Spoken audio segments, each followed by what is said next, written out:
Journalist Nicole Vapp never wanted to become the story. Just gave all my information and they gave us a testing kit. She leads the investigative team at 9 News in Denver.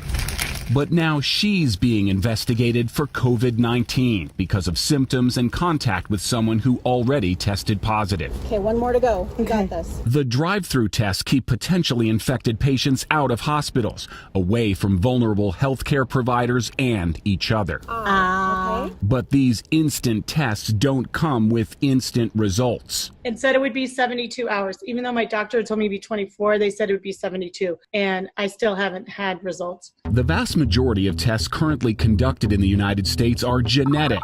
The patient is swabbed and then that sample is sent to the lab, which copies the DNA to match it against the genetic fingerprint of the coronavirus. It's a 4-hour test that typically takes days between the moment the sample is collected and when the results are sent to the doctor.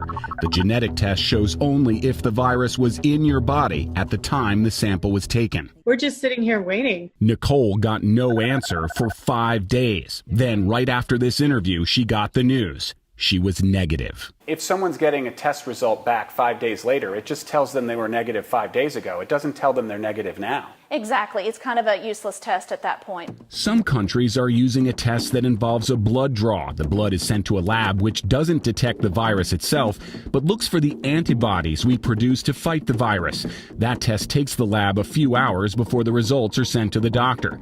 The antibody test shows if the patient has ever had the virus, including people who have recovered and would otherwise show up negative on the genetic test. There's so many people that could have this that are running around. Researchers around the globe are racing to develop an instant test that could be used in a doctor's office or emergency room with immediate positive or negative results.